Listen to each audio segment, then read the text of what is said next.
بسم اللہ الرحمن الرحیم الصلاۃ والسلام علیکہ یا رسول اللہ صلی اللہ علیہ وسلم۔ السلام علیکم رحمۃ اللہ وبرکاتہ۔ امید کرتی ہوں کہ آپ سب خیریت اور عافیت سے ہوں گے۔ تو آج ہم استخارے کے حوالے سے بات کریں گے اور استخارہ کے صحیح طریقے اور غلط طریقے میں فرق کریں گے اور استخارہ کے بارے میں اچھے سے جانیں گے انشاءاللہ۔ تو سب سے پہلے استخارہ کیا ہے؟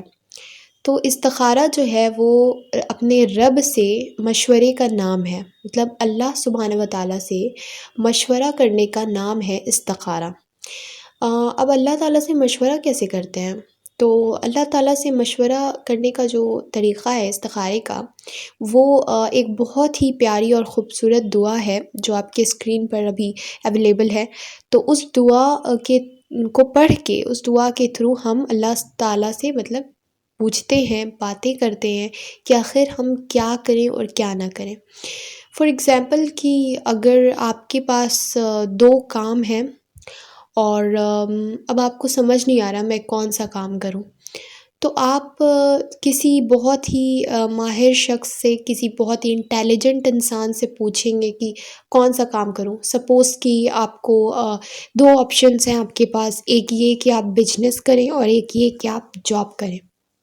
اب آپ کو سمجھ نہیں آ رہی کہ جاب کروں یا بزنس کروں، دونوں ہی اچھے لگ رہے ہیں، تو ظاہر ہے آپ کسی بہت ہی انٹیلیجنٹ اور ماہر انسان سے پوچھیں گے، مشورہ کریں گے۔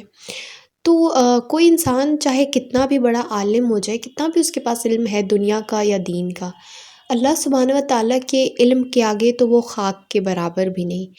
تو کیوں نہ ہم کسی انسان سے پوچھنے کے بجائے اللہ تعالیٰ سے ہی پوچھ لیں، جو ہمارے لیے سب سے بہتر جو ہے وہی کرے گا انشاءاللہ۔ تو اللہ تعالیٰ سے ہی مشورہ کیوں نہ کر لیا جائے۔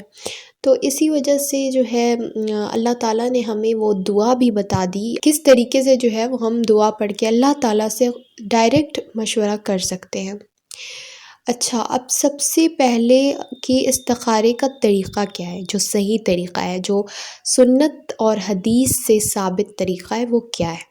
یہ ہے کہ انسان کوئی بھی مشکل یا پریشانی یا کوئی بھی چیز میں بندہ فیصلہ نہیں کر پا رہا۔ بعض اوقات لوگ شادیوں میں فیصلہ نہیں کر پاتے کہ ادھر شادی کریں یا نہ کریں، تو آپ نے کیا کرنی ہے کہ 2 رکعت جو ہے آپ نے نوافل ادا کرنے ہیں، اور اس کے بعد استخارہ کی دعا پڑھنی ہے، اور اس کے بعد جو ہے وہ اپنی الفاظ میں، اپنی زبان میں دعا کیجیے اللہ تعالیٰ سے، اور اس کے بعد جو چیز آپ کے دل میں آئے وہ کیجیے۔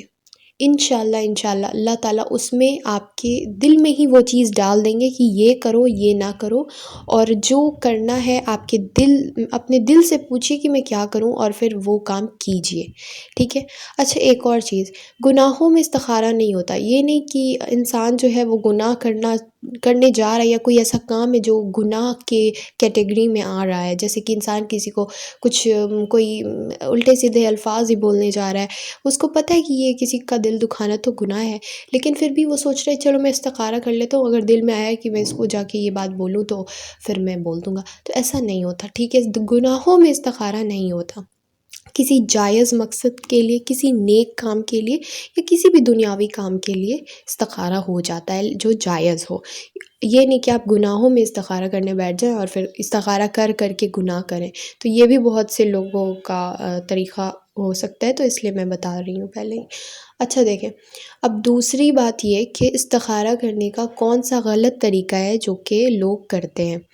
تو غلط طریقے میں بھی 2 طریقہ ہے۔ ایک یہ کہ لوگ خود سے استخارہ کرتے ہی نہیں ہیں۔ اول تو وہ خود سے کرتے ہی نہیں ہیں، بلکہ وہ کسی پیر یا کسی بزرگ یا کسی گھر کے بڑے یا کسی سے کروائیں گے۔ وہ کہیں گے ہم خود سے نہیں کر سکتے، ہم تو بڑے گنہگار انسان ہیں، ہم تو کسی نیک انسان سے کروائیں گے استخارہ۔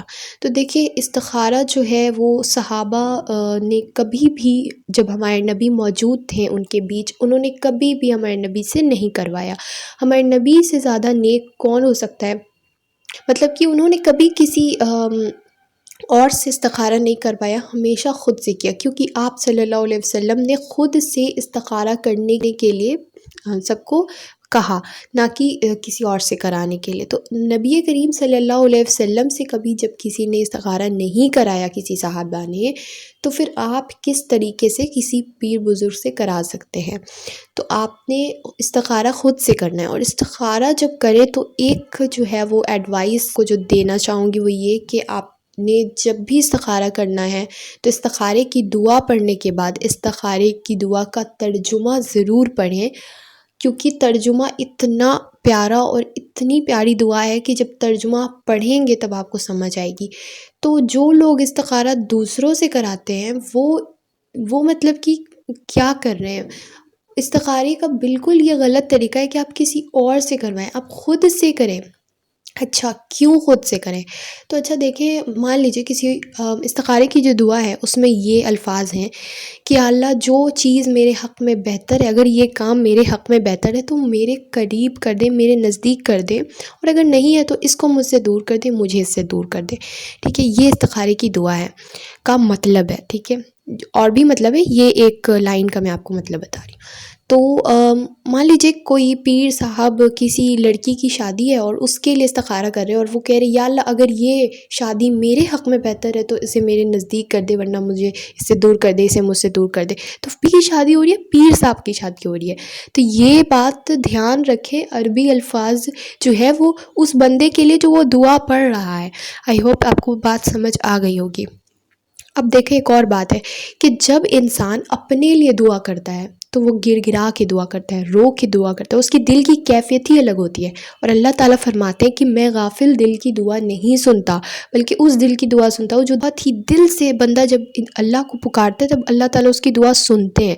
اچھا ٹھیک ہے، تو جب ایک بندہ جو ہے، کوئی بھی پیر صاحب ہے، وہ اس درد سے، اس تکلیف سے تو کبھی بھی دعا نہیں مانگیں گے نا آپ کے لیے جو آپ کو تکلیف ہوئی ہے، یا پھر آپ جو چیز مانگ رہے ہیں آپ اپنے لیے وہ جتنی شدت اور جتنی محبت اور جتنا دل سے مانگیں گے، پیر صاحب یا کوئی مولانا صاحب یا کوئی بھی گھر کے بڑے بزرگ بھی اتنی محبت سے وہ دعا یا اتنے دل سے وہ دعا آپ کے جو آپ کو چاہیے، جو چیز آپ کو چاہیے وہ سے نہیں مانگ پائیں گے، یا کوئی بھی مولانا یا پھر کوئی بھی دوسرا شخص وہ چیز آپ کے لیے اتنے دل سے تو نہیں مانگ پائے گا۔ آپ خود ہی سوچیں۔